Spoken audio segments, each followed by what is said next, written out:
Yeah, just let me. That's There it, you top. are. Okay, so I need to add you as a friend so I can tag you. There you go. Oh, you can't receive anymore. Oh, you can follow me. Oh,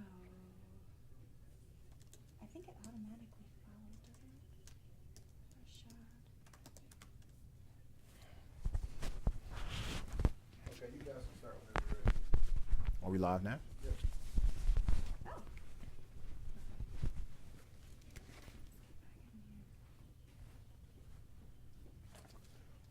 Okay.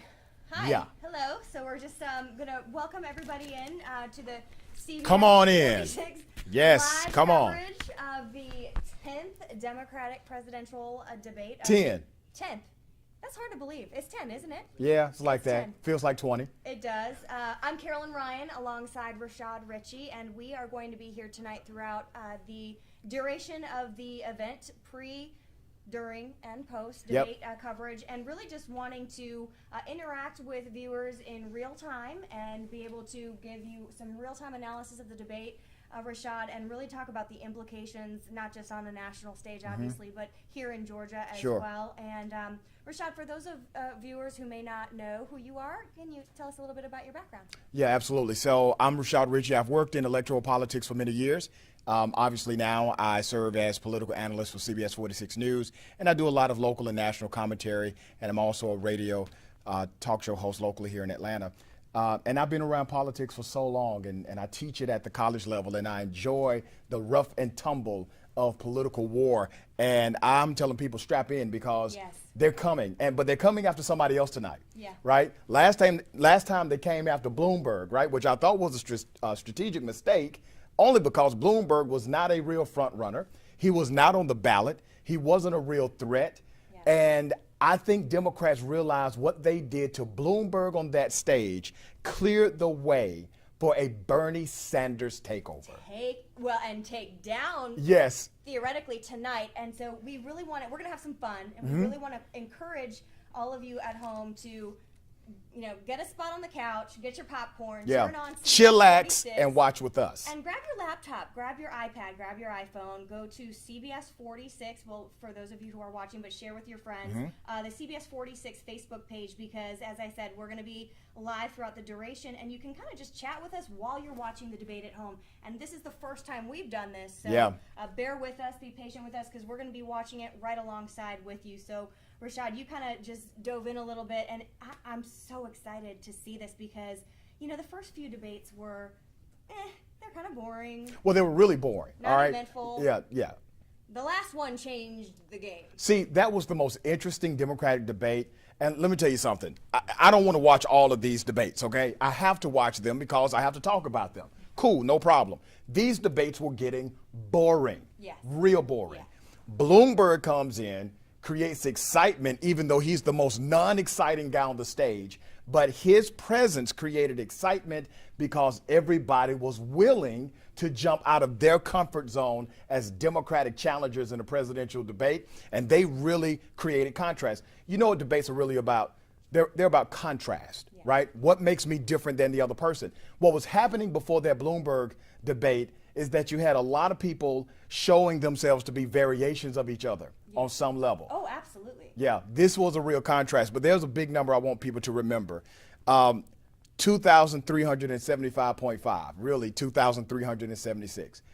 Ultimately, it will come down to that number. Now, if one candidate in the primary can get 1,191, if they can figure out how to get to that number without going to a brokered deal on the convention floor, they will automatically clinch the nomination. I don't think that will happen.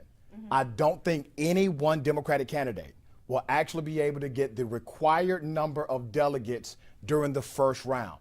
When that doesn't happen, now you have a brokered convention, or what we call a contested convention, where now super delegates and people that pledge delegates to other candidates get to weigh in on the entire electoral process in the primary. And that's been talked about and swirled around for several months, and people are saying, nah, just be patient. We're going to have a front runner, clear front runner. That's not going to happen. That's a real possibility. It is a real possibility, and here's what makes it a possibility more so now than ever before. You have multiple top-tier candidates, and everybody's kind of taking the lead on their own, right? Mayor Pete has kind of come out of nowhere within the last 2 months, and he's a top-tier candidate. Remember, Mayor Pete 4 months ago was polling at 1%.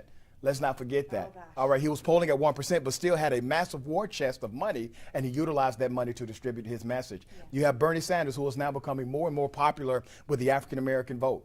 Okay, that means Biden is losing steam with his most loyal constituents. There was one time where African Americans were polling at 62% for Biden. That number is now under 50% and going straight to the Bernie Sanders camp.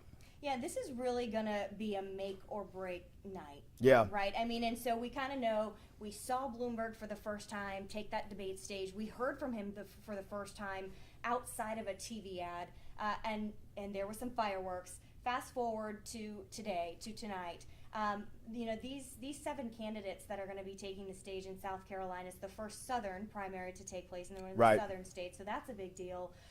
But we've got several storylines, but 2 major ones. Obviously, we're going to be watching how the candidates interact with Mike Bloomberg. Will he have recovered from last time?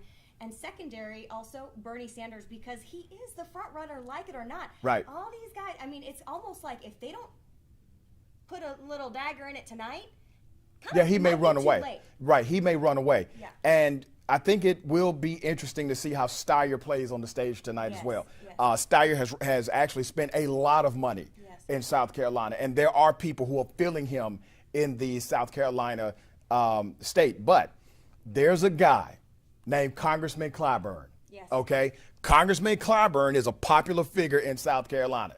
And listen, forgive the terminology, but it's true. Endorsements aren't what they used to be, okay? But Clyburn is different. Clyburn is like Black Jesus to a whole lot of people in South Carolina. Yeah. This guy could do no wrong. His endorsement is supposed to head toward Joe Biden. If Biden gets that Clyburn endorsement, that may be the nail in the coffin for other candidates. Biden can't just do okay in South Carolina. He can't just win South Carolina. He has to win South Carolina by 20 points or more. Yeah. That's how this has to go down. That is not going to happen. If Bernie Sanders got something to say about it. And I'll tell you what, though, you mentioned Tom Steyer. He's coming to play. Yeah. He's coming to play tonight because he sat the last one out in Nevada. And tonight he knows he's got to shine because he's put so much of his stock in South Carolina. In South Carolina, yes. So it's 8 o'clock, and RTV is making the transition to debate coverage. This is like Super Bowl night for me, man. Oh, man, I'm ready. I know. So join us again. Tell your friends instead of going to Twitter, or you could do that too. But comment here. We're monitoring all your questions, and we're watching right along with you. So here's the beginning of the debate, and continue to follow along with us, and we'll continue to interact here as well.